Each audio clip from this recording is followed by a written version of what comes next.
In this video, we will talk about an American businessman and business mogul best known for founding the Ford Motor Company and championing the development of mass manufacturing techniques such as the assembly line. After his death, he left a tremendous legacy. He was a prolific inventor who received 161 US patents. As the sole owner of the Ford Motor Company, he rose to become one of the world's wealthiest and most well-known individuals. Hello and welcome to the channel. Please consider sharing, liking, and subscribing to the channel. That would motivate us to create more quality content, such as the one you're about to watch. His early life. Henry Ford was born on July 30th, 1863, on the family farm outside Dearborn, Michigan, to William Ford and Mary Lidegaard Aaron. He was the oldest of 6 children, 4 boys and 2 girls. His father, William, was an Irish native who fled the Irish potato famine in 1847 with 2 borrowed IR pounds and a set of carpentry tools to come to the United States. His mother, Mary, was born in Michigan, the youngest child of Belgian immigrants.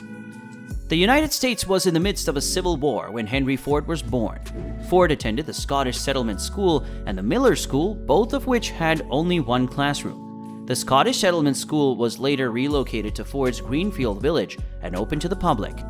Ford was especially close to his mother, and when she died in 1876, his father expected Henry to take over the family farm. He despised farm work, saying afterwards, "I never had any particular passion for the farm. It was the mother on the farm that I liked." Following the harvest in 1878, Ford abruptly departed the farm, going without permission to Detroit, where he stayed with his father's sister, Rebecca.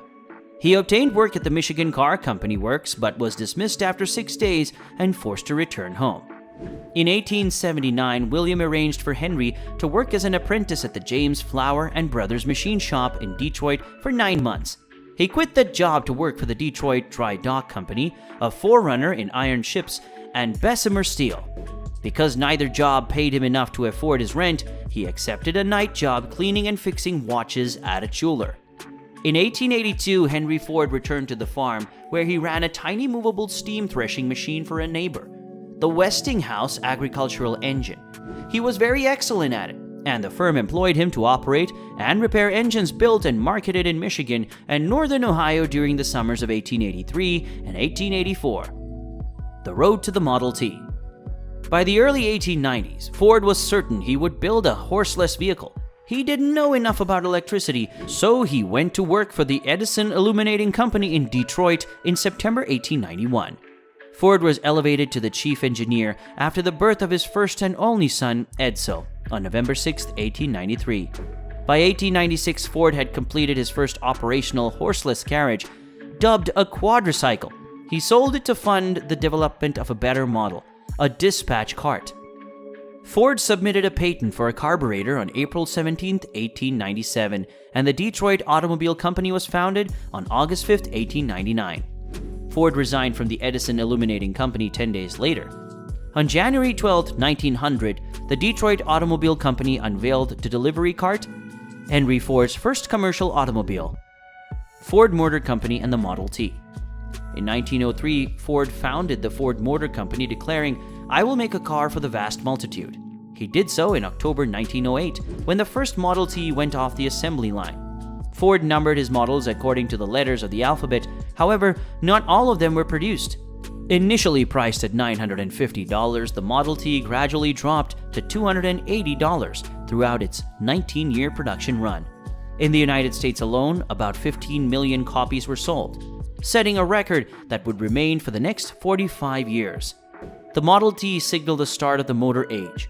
Ford's breakthrough was a car that transitioned from a luxury item for the wealthy to a necessary mode of transportation for the average man, which the ordinary man could afford and maintain on his own. By 1918, half of the automobiles in the United States were Model Ts, thanks to Ford's nationwide advertising campaign.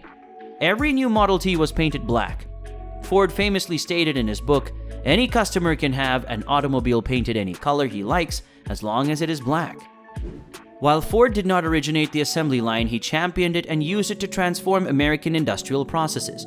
By 1914, his Highland Park, Michigan, the plant was using cutting-edge manufacturing techniques to produce a whole chassis every 93 minutes. This marked a significant improvement above the previous production time of 728 minutes. Ford made enormous advances in production and personal wealth by utilizing a constantly moving assembly line, labor subdivision, and careful coordination of activities. Ford started paying his employees $5 per day in 1914, roughly double the rates paid by competing manufacturers. He reduced the workday from 9 to 8 hours to transition the manufacturing to a 3-shift schedule.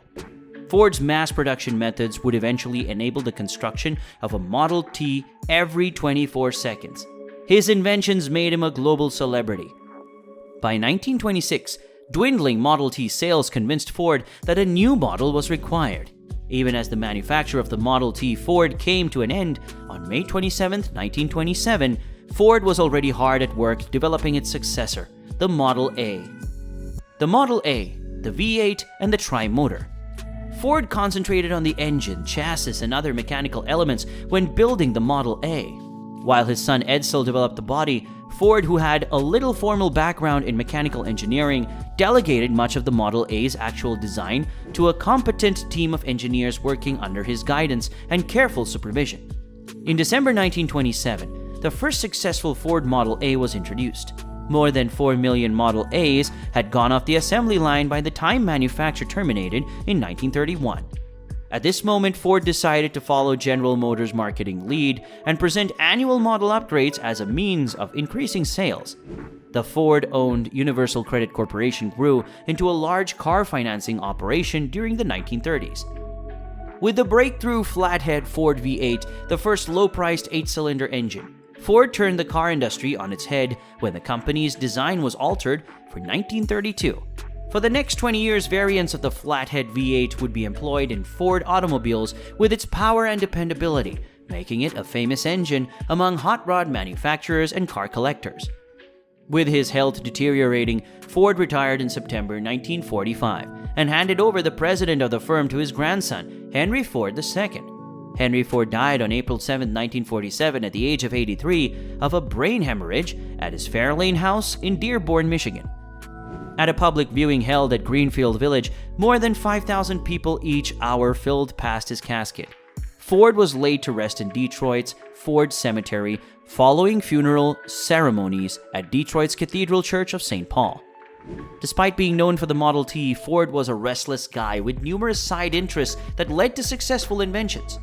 What part of Ford's life or legacy inspired you the most? We would be in the comments section reading your replies. Thanks for watching. Goodbye.